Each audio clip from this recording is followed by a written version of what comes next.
student, this video for class 11 students. Till yesterday we have completed chapter number 1 successfully, and many students have shown the work to me also. So it's a good sign that you people are doing your work. Those who are not doing, please do it, because you are wasting your time otherwise. Because everything you are getting inside the video, inside this, you can ask your queries. There is no problem at all. You can do. Maybe lockdown is there, but you can do your work by the help of your teachers are ready to help you out. Okay, so student, today we are doing chapter number 2. We are not in hurry, but slowly you have to just rotate your syllabus also.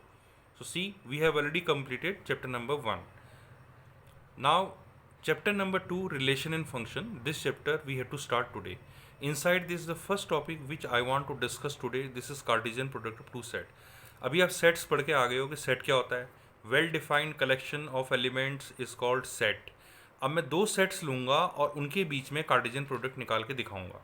तो आपने करना क्या है, जैसे for example मेरे पास एक set है ए और इसके एलिमेंट है मेरे पास 1 2 3, ठीक है. और एक दूसरा सेट है, उसके एलिमेंट्स हैं 3 और 4, ठीक. Now I am interested to find the Cartesian product of two sets A and B. तो Cartesian product of two sets निकालने के लिए फॉर्मूला होता है ए क्रॉस बी. मतलब तरीका जो सिंबल है वो है ए क्रॉस बी. इसका मतलब होता है Cartesian product of set A and B, ठीक है.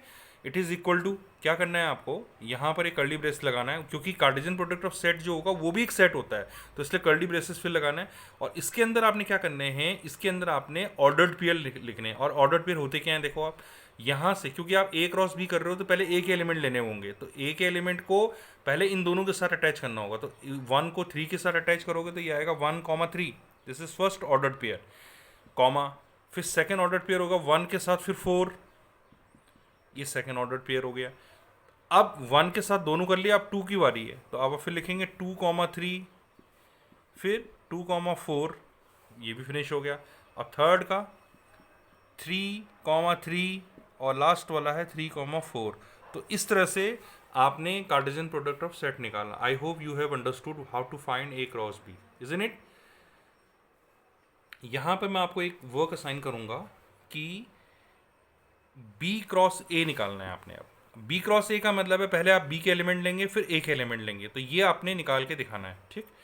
और यहाँ पर आपने ऑब्जर्व करना है, क्या ऐसा है कि ए क्रॉस बी क्रॉस ए के इक्वल होता है, ये आपने फाइंड आउट करना है. बेसिकली जब आप ए क्रॉस बी हमने निकाल लिया है, बी क्रॉस ए निकालेंगे तो ए क्रॉस बी और बी क्रॉस ए वो आपस में इक्वल नहीं आएंगे. तो ये एक प्रॉपर्टी हमें याद रखनी है कि A cross B never is equal to B cross A, ठीक. क्योंकि उनका ऑर्डर चेंज हो जाएगा.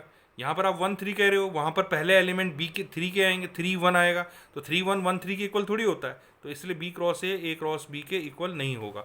सो this is called Cartesian product of two set. I think you have understood this concept. Now what is this 1, 3? This 1, 3 basically this is called ordered pair. इसे कहेंगे ordered pair, ordered pair. अब एक ordered pair थोड़ी है इसमें, 1 2 3 4 5 6 ordered pairs are here. So this one bracket, complete bracket is called ordered pair, ठीक. Remember this. ना ordered pair of A cross B. तो जैसे सपोज करो A comma B belongs to A cross B, मतलब A cross B के अंदर A comma B एक ordered pair है. तो इसका ये मतलब बनता है कि A belongs to, this implies that A belongs to A and B belongs to B, ठीक. This is the condition for ordered pair. One more thing, equality of two ordered pair. अगर आपके पास इस यहाँ पे लिख लेते हैं, equality of two ordered pairs. अब आप देखो equality of two order pair है, दो ऑर्डर पेयर को इक्वल रखना है मैंने. सपोज करो मेरे पास पहला ऑर्डर पेयर है ए कॉमा बी, और दूसरा ऑर्डर पेयर मेरे पास यहाँ पर है 3x - 1 और 4y. और आपसे क्वेश्चन पूछा जाए भाई x और y निकाल के दिखाओ, फाइंड x y, ठीक. तो अब आप क्या करेंगे, इसका पहला एलिमेंट इसके पहले एलिमेंट के इक्वल रखेंगे, तो यहाँ पर आएगा 3x - 1 a के इक्वल होगा. तो इससे x कितना आ जाएगा, x आ जाएगा a + 1/3, ठीक, अपॉन 3. ऐसे ही 4y ये b के इक्वल हो जाएगा, और इससे y की वैल्यू आएगी b/4।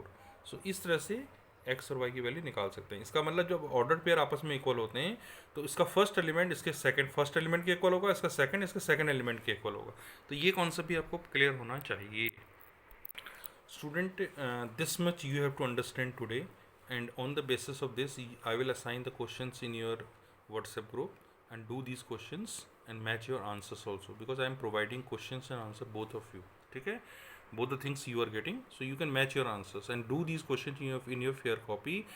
So in future, I can cross check it. Okay, date wise you have to do the work. This is the work of 19th of May, chapter number 2nd. Is it clear? Okay, thank you.